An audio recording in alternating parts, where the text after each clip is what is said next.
Hai mas-mas ganteng, Ultras Corner kembali hadir untuk menyajikan informasi terbaru seputar sepak bola dunia. Jangan lupa tekan tombol like, komen, and subscribe, serta simak sampai habis agar tahu berita selengkapnya. Hari penghakiman Solskjaer bakal dimulai lagi. Manchester United dinanti Watford. Ole Gunnar Solskjaer harus menyudahi masa betapa di Norwegia lantaran kejadiannya sebagai pelatih Manchester United akan dimulai lagi.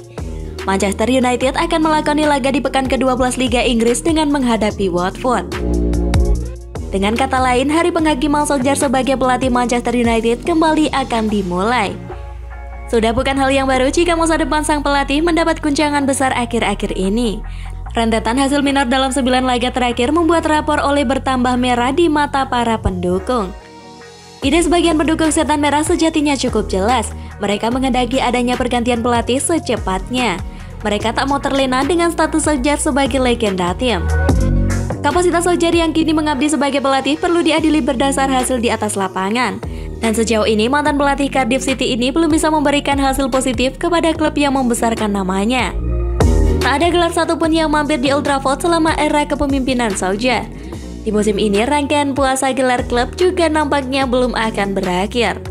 Menilik kiprah mereka di Liga Inggris, The Red Devils tak lagi menjadi favorit untuk menjadi pemenangnya.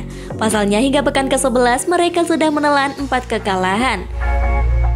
Bandingkan dengan Chelsea, Liverpool, dan Manchester City yang kokoh di 4 besar, ketiganya baru menderita 1 atau 2 kekalahan saja. Selain itu, permainan yang mereka tampilkan cenderung bisa dinikmati bagi para penggemar masing-masing. Manchester United bahkan harus rela dibalap Arsenal di klasemen sementara Liga Inggris.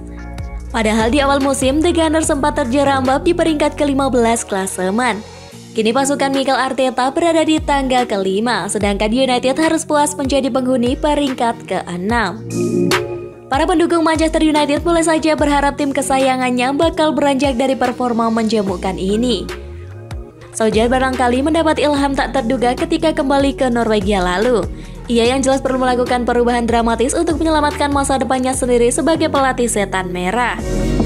Perbandingan statistik Solskjaer dengan Zidane, siapa yang terbaik buat Manchester United?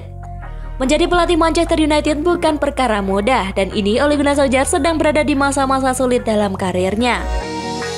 Solskjaer dituding sebagai penyebab Manchester United meraih hasil-hasil buruk dalam beberapa bulan terakhir.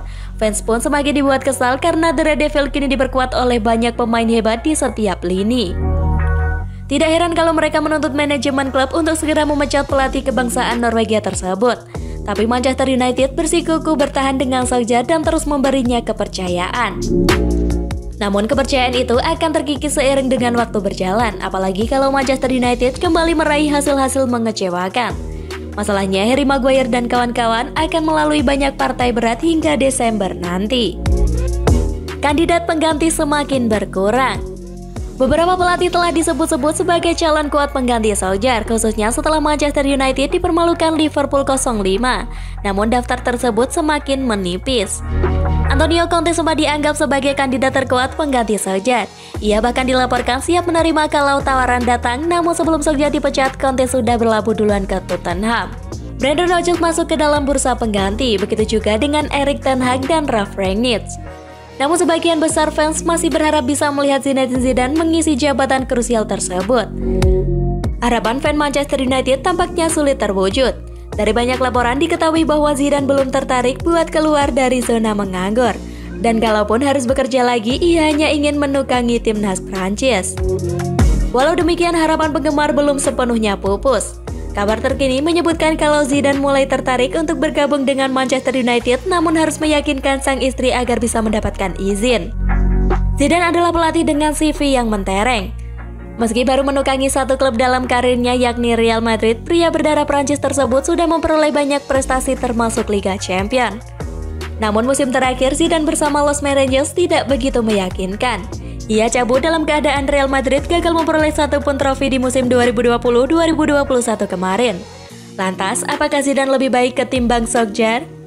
Untuk tahu soal itu, alangkah baiknya untuk membandingkan statistik antara kedua pelatih selama menjalani karir sebagai pelatih Manchester United dan Real Madrid.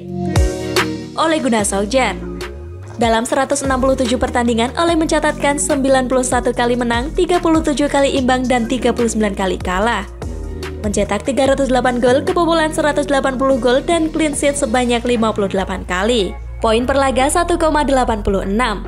Rasio kemenangan 54,5%. Rasio kekalahan 23,4%. Gol per laga 1,84 dan kebobolan per laga 1,08. Zinedine Zidane. Dalam 263 pertandingan, Zidane menang sebanyak 174 kali, imbang 53 kali, dan kalah 36 kali. Mencetak 605 gol, kebobolan 264 gol, dan clean sheet sebanyak 89 kali. Poin per laga 2,19, rasio kemenangan 66,2%, rasio kekalahan 13,7%. Gol per laga 2,3 dan kebobolan per laga 1,0.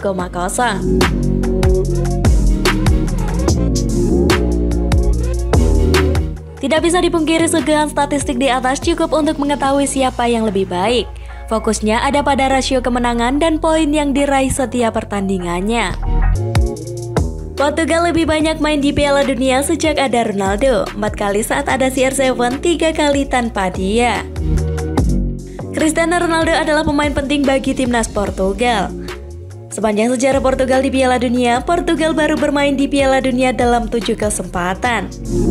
Masing-masing pada Piala Dunia 1966, 1986, 2002, 2006, 2010, 2014, dan 2018.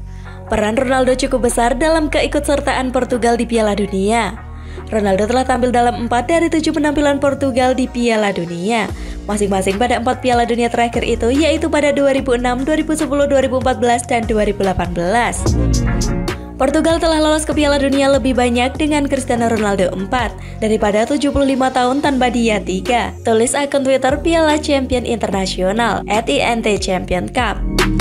Namun pada Piala Dunia 2022 mendatang, Portugal masih perlu berjuang lewat jalur playoff untuk bisa lolos Piala Dunia Qatar 2022. Ada syarat bagi Ronaldo bersama Portugal untuk lolos ke Piala Dunia Qatar 2022. Bagaimana Portugal asuhan Cristiano Ronaldo bisa lolos ke Piala Dunia Qatar 2022? Begini jalan yang akan ditempuh Ronaldo di playoff.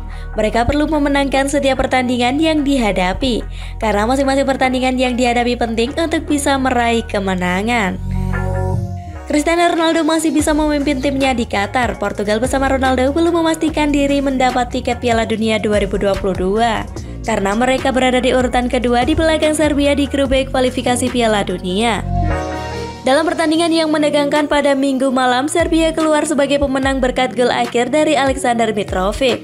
Mereka memastikan partisipasi mereka di Piala Dunia tahun depan. Portugal membutuhkan hasil imbang untuk kualifikasi langsung, tetapi harapan mereka pupus.